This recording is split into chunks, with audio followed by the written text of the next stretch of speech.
Well, good morning, everybody. How are we? Yeah, good. It is really good to see you. Let me get situated up here.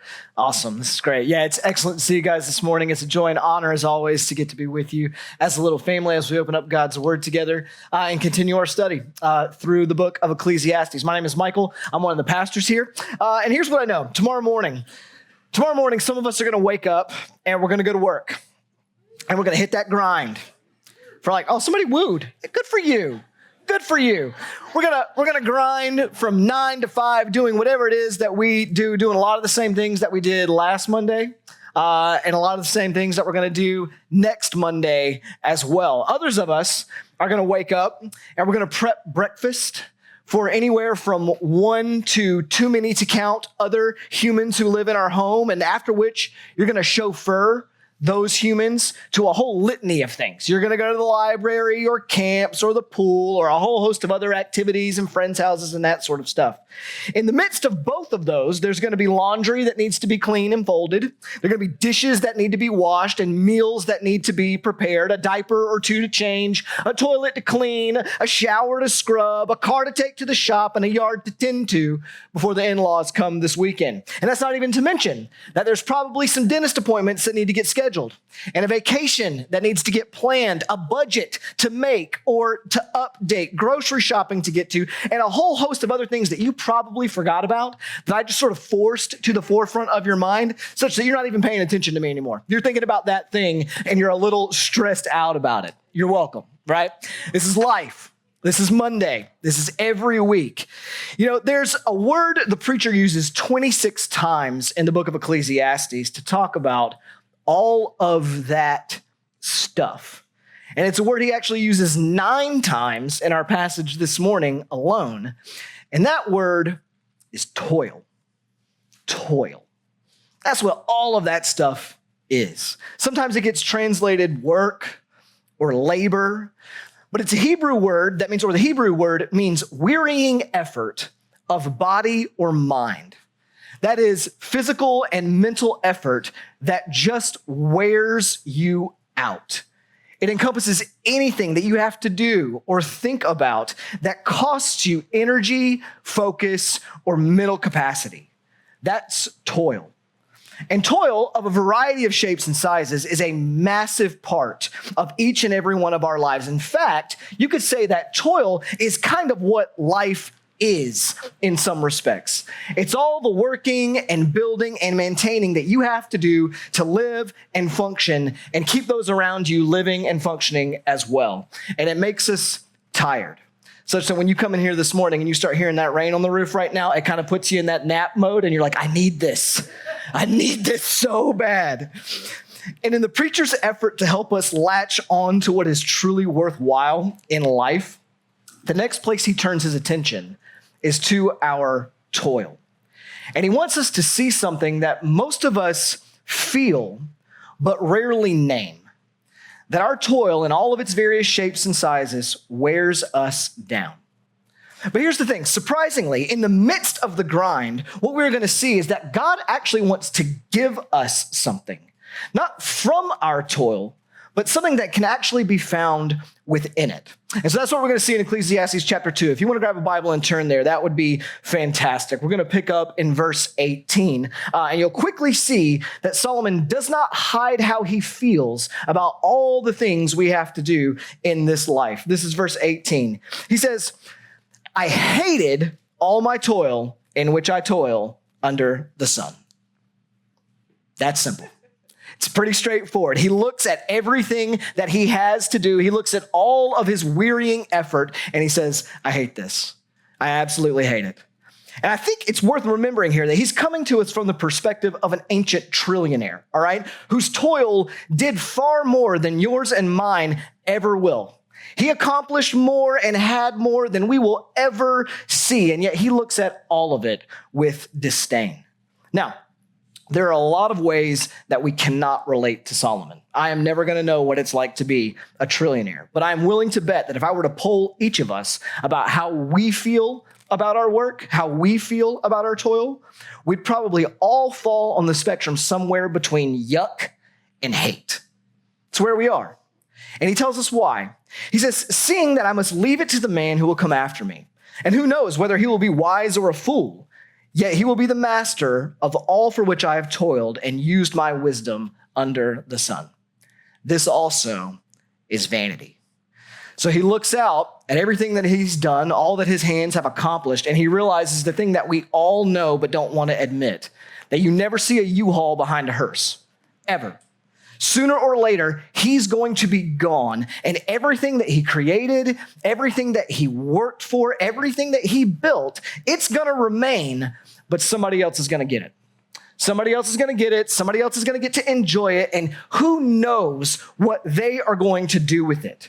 There's actually a pattern known as the third generation decline. Maybe you've heard of it before. It's been witnessed over and over and over again. And basically it goes like this, that statistically 70% of wealthy families lose their wealth by the second generation and 90% lose it by the third. Essentially, once generational wealth reaches the grandkids who never had to work for it, it absolutely gets squandered. It goes away. Recently, Lauren and I sat down and we did the responsible thing of getting our affairs in order in case something really bad were to ever happen to us. And when we met with our lawyer, he was like, hey, listen, I don't know your kids, but we can legally work this thing so that there's a delay before they get any of your money, just in case you have any rather impulsive offspring out there. And Lauren and I were like, yes, that option. We'll take that option every day, right? Basically, we've created this legal means to try to avoid as much as possible of what Solomon sees here. But at the end of the day, the reality is it's inescapable. No matter how much we may delay it, no matter how much we may try to control it, we can't ever actually control what happens to everything that we have given all of our energy to work for, build, and create. And so to his credit, Solomon is a pretty bottom line thinker. He concludes, if this is the end result of everything I give my energy to, of all that I've done, then what good is it? If someone else is just going to get to enjoy it and it's not going to get to be me, what was any of this actually worth it? He's seeing that his life has been work, but the reward just doesn't feel worth it. Verse 20, so I turned about and I gave my heart up to despair over all the toil of my labors under the sun. Because sometimes a person who has toiled with wisdom and knowledge and skill must leave everything to be enjoyed by someone who did not toil for it. This also is vanity and a great evil. What is a man from all the toil and striving of heart for which he toils beneath the sun? For all his days are full of sorrow, and his work is a vexation. Even in the night, his heart does not rest. This also is vanity. So speaking of words that I don't use anywhere near enough, he calls work a vexation. It's a word that means to cause frustration or grief. And now the Bible talks about this reality of our toil in a variety of ways, but it all actually comes from the opening pages of Genesis. It actually comes from the very first pages of the Bible. So if you're unfamiliar, work or toil was actually a part of God's good creation. When the world was first made, work was actually a part of it. Work existed before the fall. When God made humankind in Genesis 1 and 2, he gave them work to do. The language the scripture uses are he called them to have dominion over the world he made and to cultivate and keep the garden in which he had placed them. And all of this is well before sin ever enters the equation. Theologians call this the cultural mandate. We were made to cultivate and care for God's world alongside him. And the point being that I'm just trying to get to us right now is to understand that work was a part of life in paradise. In fact, paradise wouldn't be paradise without the presence of this ability to take our energy and capabilities and ambition and put them to productive use. And all of that is to say that wearying toil is not a bad thing. Work in and of itself is not our great enemy. Hard work is actually a good thing. And I draw that out because for some of us, that right there probably needs to be our take home this morning. That going to bed tired is a good thing. Dare I say, a godly thing. We work because we know a God who works. We are made in his image. God gave us energy to do stuff and to do hard stuff. to add value to our communities and our world. And this is something I'm trying to get my kids to understand, that, hey, working hard is worth it. But the problem is that this is not the whole story behind our toil. When our first grandparents sinned, a curse came into the world. Curse that affected our relationship with God, curse that affected our relationships with each other, and a curse that affected our relationship with the world, and subsequently our work within it. This is how Genesis 3 will say it. It says, "Cursed is the ground because of you. Cursed is the ground because of your sin. In pain you shall eat of it all the days of your life. Thorns and thistles it shall produce forth for you. And you shall eat of the plants of the field. By the sweat of your face you shall eat bread till you return to the ground. For out of it you were taken, for you are dust, and to dust you shall return." What the writer here is communicating to us is that one of the consequences of sin is now the ground that we work is cursed. Essentially, our work now feels like it works against us. The way that I've come to talk about it, I think is really helpful, is to say that our work to joy ratio, now it feels forever out of balance. By that I mean, now when it comes to our toil, we never get more out of it than we feel like we are putting in. It doesn't matter how much money we make, how fruitful our family life seems. We are always going to put more energy and effort in than reward or enjoyment that we are actually going to pull out. And that's not to say that we don't pull anything out of our work. Obviously, we do. There's still fruit. It's just that the input almost always feels greater than the output. So here's some of what I mean. Like you may have noticed, it takes a lot to live. It takes a lot to live. Everything is wildly expensive these days. So earning enough money to live is not always easy. Then with whatever job you do happen to find, it always includes elements of things that you don't really like to do, but have to.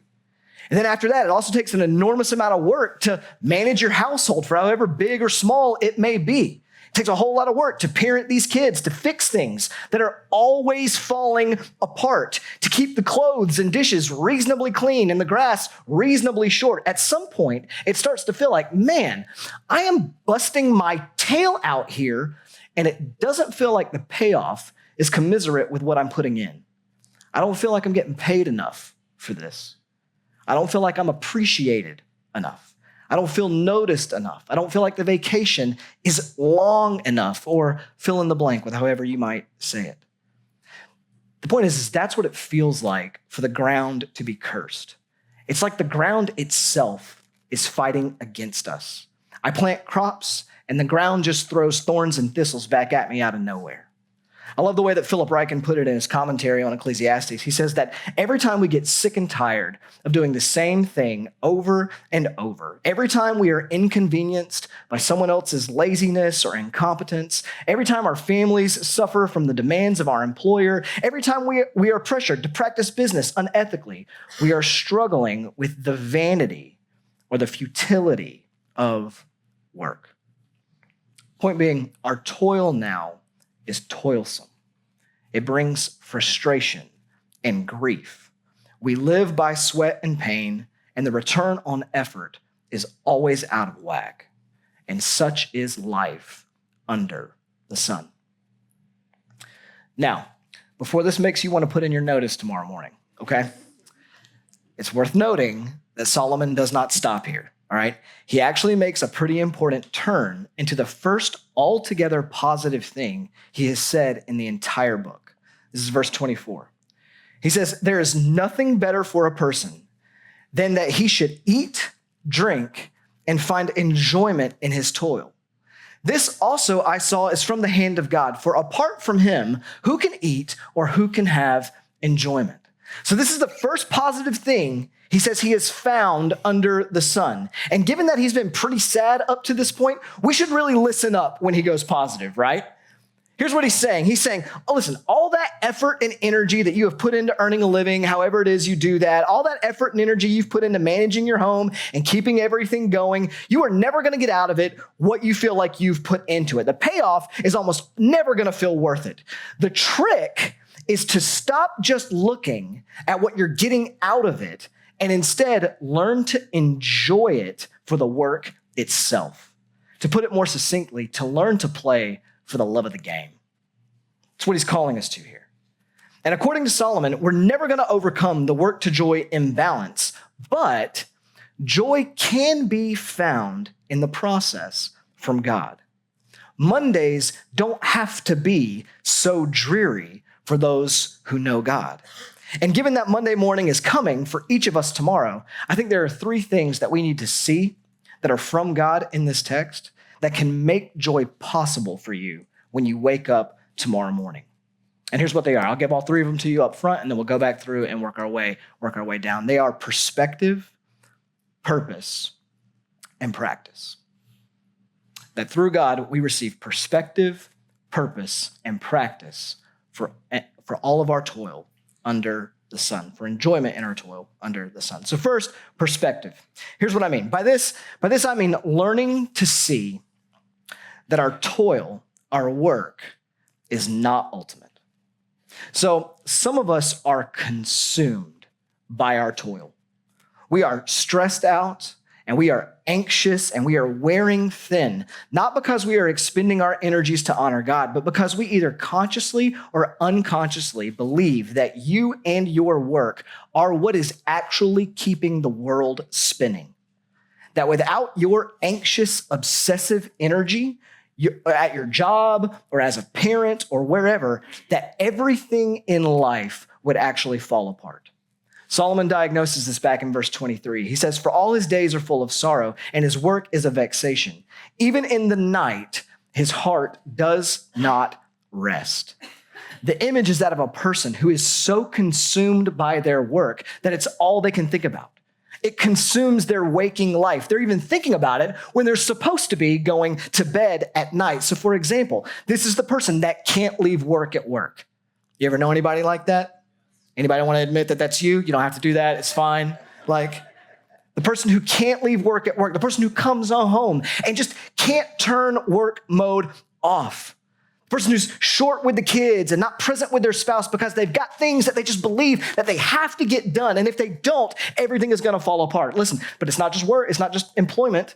This is the parent who's always thinking about which kid you need to get some new pants for because they've outgrown all their other ones. The project that you need to prioritize around the house. Did you sign all the permission slips? Do you have the carpool all situated? And without knowing it, you become the person who's missed the moments with your family because you've been trying to be so productive in your mind.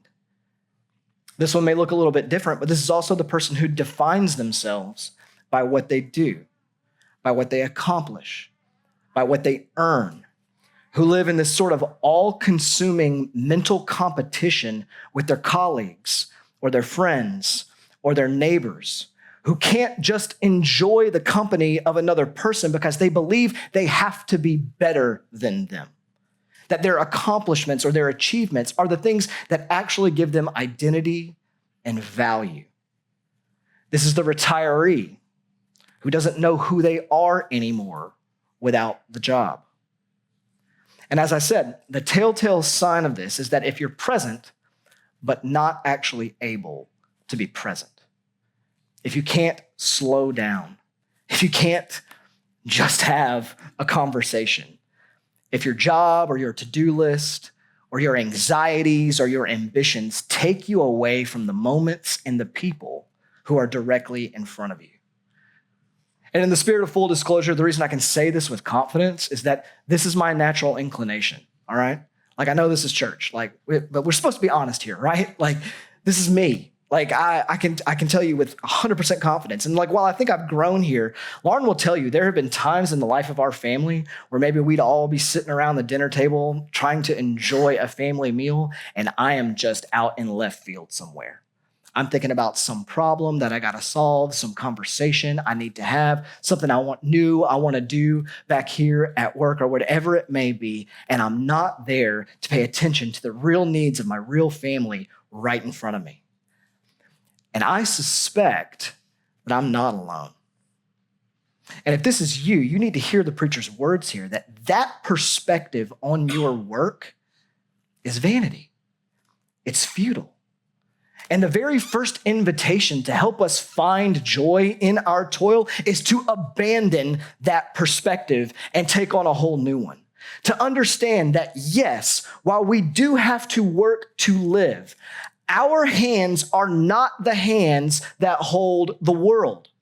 And our hands are not the hands that actually make us who we are. The perspective the preacher and the whole of Scripture really wants us to recognize is that ultimately it's God's hands who do those things, not our own. And the good news for us is that we can know the one whose work actually does keep the world spinning. And we can know the one whose work does give us an identity. And the one whose accomplishment on the cross actually does define us and will last long after our careers and our families and even our lives underneath the sun are over. And the point is that if you and I ever want to have a shot at enjoying our regular old Monday in front of you, you're going to have this perspective. You're going to have to dethrone your work, your productivity, your accomplishments from the center of your life and let Christ actually have that seat. It's the only way. You have to have that perspective.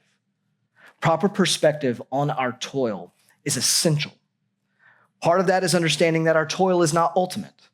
But another part of that is understanding what the actual purpose of our toil is.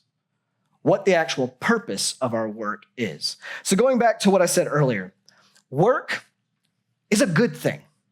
It's a good thing. It's a godly thing. It was originally a part of paradise. Thus, work of all shapes and sizes, it's actually a gift to us. And if you don't believe me on that, like if you think it's only an enemy, I would just invite you to ask somebody who physically can't work anymore. They will tell you that being able to work is a gift, that not being able to work actually does something to you because work is part of the way that you and I have been wired. Evangelical author Nancy Pearcey talks about it this way. She says, the lesson of the cultural mandate is that our sense of fulfillment depends on engaging in creative, constructive work. The ideal human existence is not eternal leisure or an endless vacation or even a monastic retreat into prayer and meditation, but creative work expended for the glory of God and the benefit of others. What she's saying here is what I've kind of been trying to communicate is that we are made to do things and doing things is good. And thus, while our toil is not our purpose, it does serve a purpose. The reformer Martin Luther really helped me understand this. He had a great way of explaining how all work is a ministry of service to others. The way he talked about it was that God intends to fulfill some of his promises to us through work. So, for example, the Psalms repeatedly say that God feeds every living thing. Well, let me ask you this. How does God do that? How does God feed every living thing? The answer is through people, through the work of people, through farmers and ranchers and bakers and chefs. They are the means by which God fulfills that promise. He says God milks the cows through the vocation of the milkmaids, and I love that. He's saying that the person who milks cows and delivers milk, giving it to a family who needs it, is quite literally being used as the hands of God to provide for someone else. The milkmaid becomes the fingers of God to care for the world. And the point is that as you do your work, whatever it may be, God is working through you to bless the world in the same way, to provide in some form or fashion, to create beauty and entertainment, to bring joy and comfort and care to others. When you go to the office each day and sit at that same old computer and punch in another string of numbers, as you make your kids' lunches and cart them to school, as you unclog plumbing and prescribe medicine and manage technology, though it can be hard to see, God is wearing you as a mask to love, care for, and cultivate his world. This is why the scripture will consistently say things like, whatever you do, work heartily as for the Lord and not for men, knowing that from the Lord you will receive the inheritance as your reward. You are serving the Lord Christ. Because at the end of the day, your work is not about you. It's not a means to a personal end. It's not the thing that holds your life up. This is why it robs us of joy, because we try to get something out of it it can never provide. Rather, your toil, whatever it is a calling to serve God by serving your neighbor. And I would just ask you, when you think about the things that you do, is that how you think about them? Do you consider this as you approach your job, whether it's your 9 to 5 or what you do to keep your home? Because the point is, when you cut the grass or clean your home, you're not just doing those things to please your HOA and remove dust.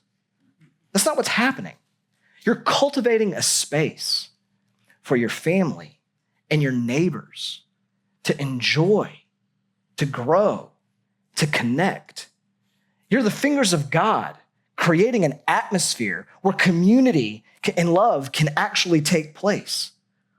When you do something like start a business, you're not just chasing a little side hustle that you happen to enjoy. You're not just creating another avenue for you to make money. Sure, you're doing some of those things, but you know what else you're doing?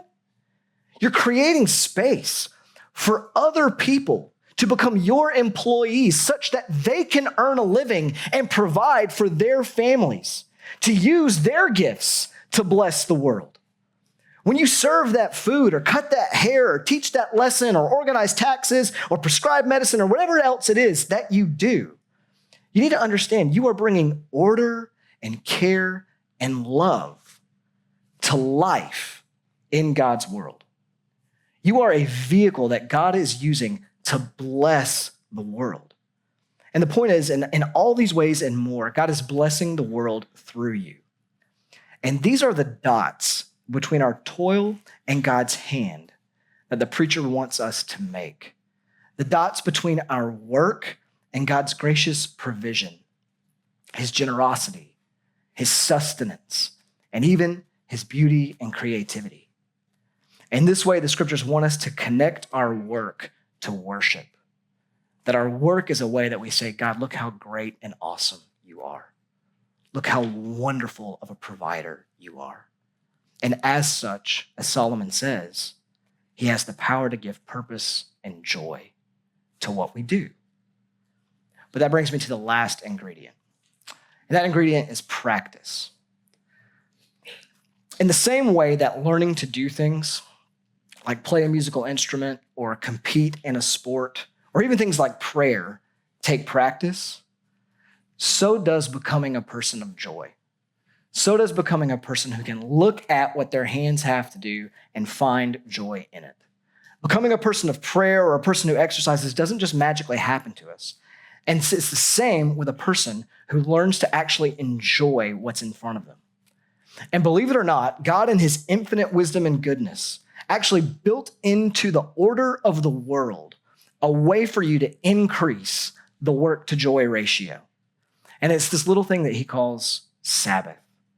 So it comes from places like Exodus 20 that say, remember the Sabbath day to keep it holy. 6 days you shall labor and do all your work, but the seventh day is a Sabbath to the Lord your God. On it you shall not do any work. Verse 11, for in 6 days the Lord made the heavens and the earth, the sea and all that is in them, and rested on the seventh day. Therefore the Lord blessed the Sabbath and made it holy. What God has wired into the rhythm of creation is a day where we stop, where we rest, and where we learn to enjoy. I know sometimes we get this twisted, but Sabbath is not just a day that we go to church. It is that, but Sabbath is a day where we learn to practice joy. A day where we are meant to put the plow down and remember that it's God who sustains and enjoy creation and the Creator. It's quite literally a day set apart to reframe our perspective on life and work. In this text, the preacher says there is nothing better than we should eat, drink, and enjoy our work. The Sabbath is the day that God has given us to stop and do that very thing. To stop and eat, drink, and enjoy. The Sabbath is a day to enjoy the fruit of our toil, where we eat good food and drink good drink in restful and grateful worship to God. Honestly, I used to see the Sabbath as like a day to like catch up. It's like, well, I've had all my work stuff or whatever going on for the other days of the week. And then this day that I'm supposed to rest, well, that's when I'm going to do all the other stuff that totally qualifies as work, right? But what I'm learning to see is that the Sabbath is actually a day where I am meant to let go, where I am meant to let go and see that I'm not the one holding the world up.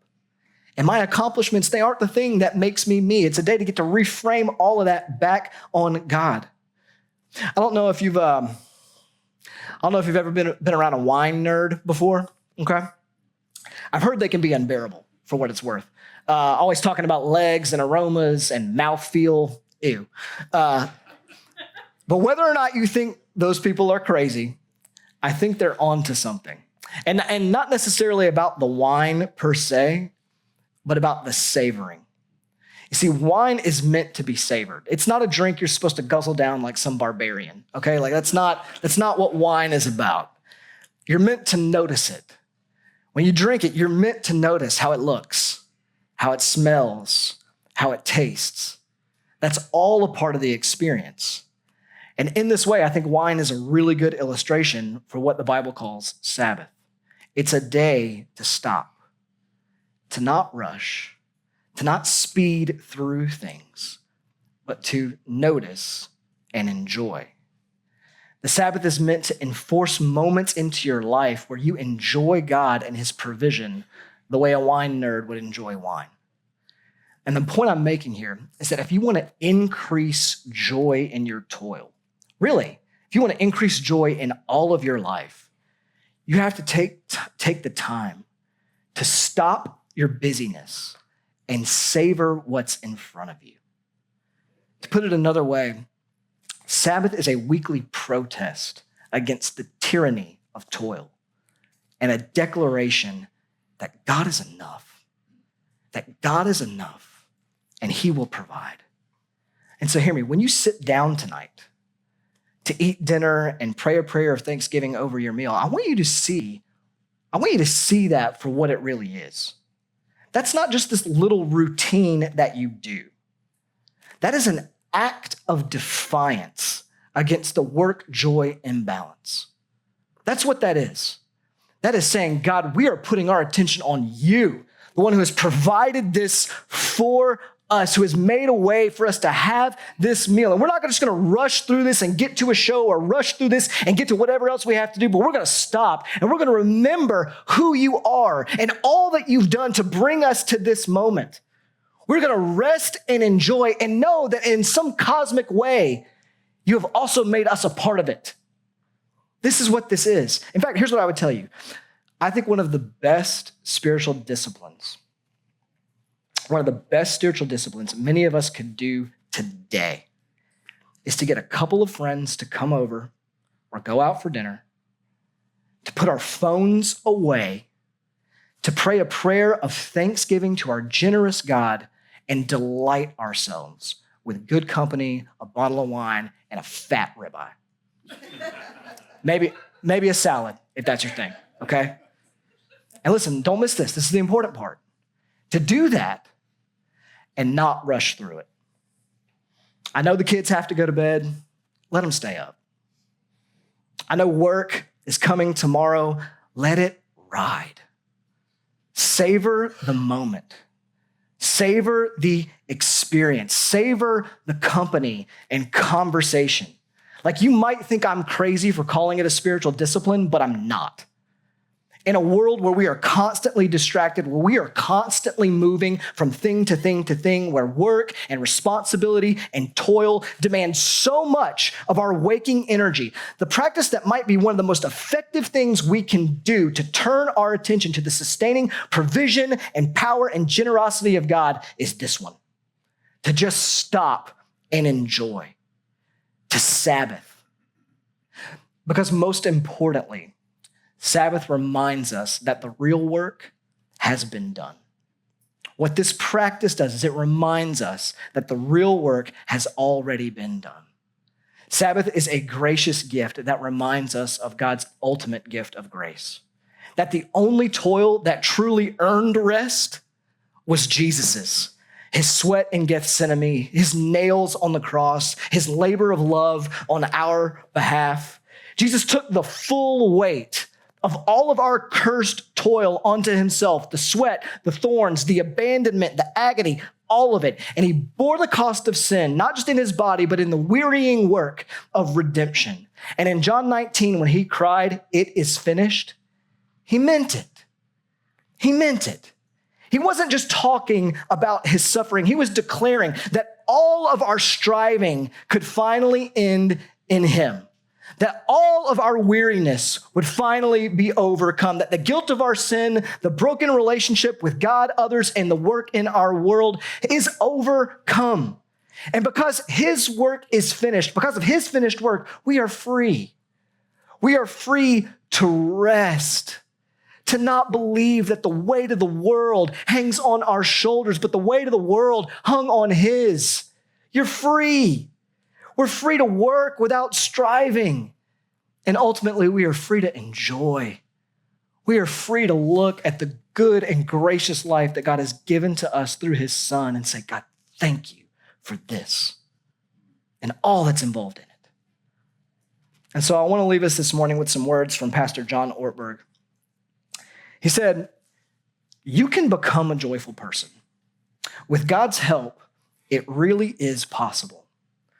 But joyfulness is a learned skill. You must take responsibility for your joy. Not your friend, not your parent, not your spouse, not your kids, not your boss. Your joy is your responsibility. And for some of us, this does not come easily. You may be joy impaired. You will have to fight for it, but it can be done." Yes, we live in a world where the work to joy ratio is broken and where our toil wears us down much of the time. But with God's help, we actually can fight against it to a meaningful degree. To have proper perspective, seeing our toil through the lens of Christ, that he is the one who holds our world, the one who brings meaning to our lives and subsequently purpose and joy to our work. And so hear me, I can't make your Monday less toilsome. I don't even think it would be good for you if I could. But tomorrow, when the alarm bell goes off and the grind begins again, Ecclesiastes wants you to know that you do not have to wake up merely to toil, but you can rise with joy because the giver of joy is with you in it. Let's pray.